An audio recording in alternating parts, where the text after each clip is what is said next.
As the conflict entered its first year, the toll on the nation was palpable. Entire communities lay in ruins, their streets lined with the charred remnants of homes and businesses.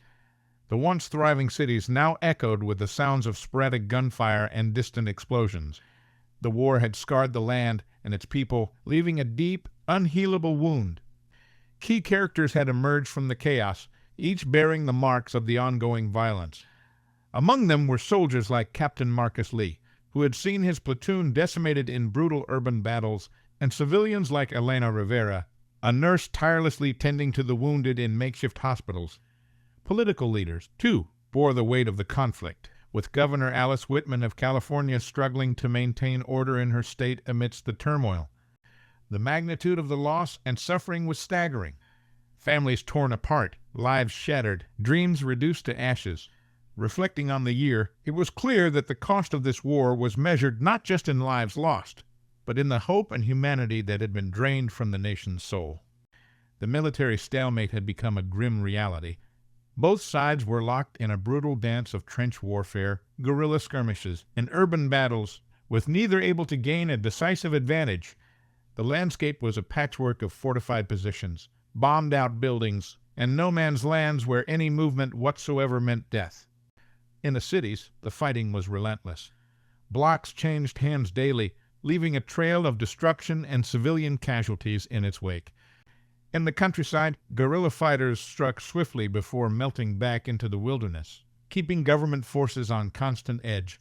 Exhaustion and attrition were the order of the day, with each side grinding down the other, inch by bloody inch.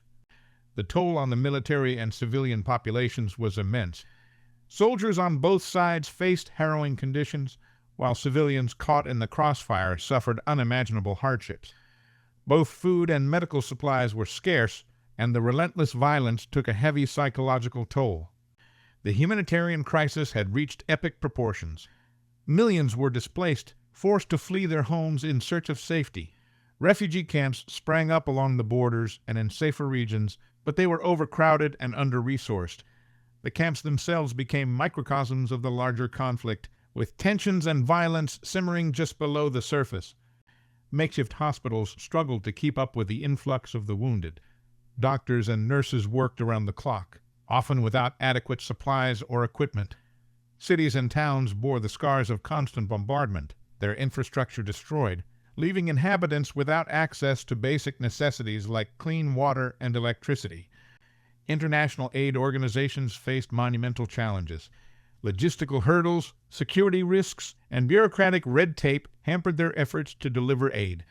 Despite their best efforts, the scale of the crisis overwhelmed them, and many suffered attacks from extremist factions on both sides, further complicating their mission. As the war dragged on, radicalization and extremism took hold on both sides. Desperation and hatred fueled the rise of extremist factions and paramilitary groups. These groups carried out acts of terror and reprisal against civilian populations, exacerbating the cycle of violence and fear. Extremists exploited the chaos, recruiting disillusioned and traumatized individuals into their ranks. Their ideology of vengeance and destruction resonated with those who had lost everything. The result was a brutal escalation of violence, with civilians often caught in the crossfire. Amidst this chaos, moderate voices struggled to be heard. Efforts to promote dialogue and reconciliation were met with skepticism and hostility alike. Yet there were those who continued to advocate for peace, risking their lives to counter the tide of extremism and find a path toward healing. Diplomatic efforts to broker ceasefires and negotiate settlements were relentless, but ultimately futile.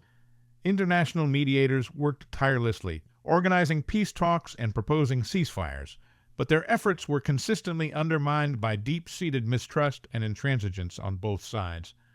Scenes of failed peace talks became all too familiar.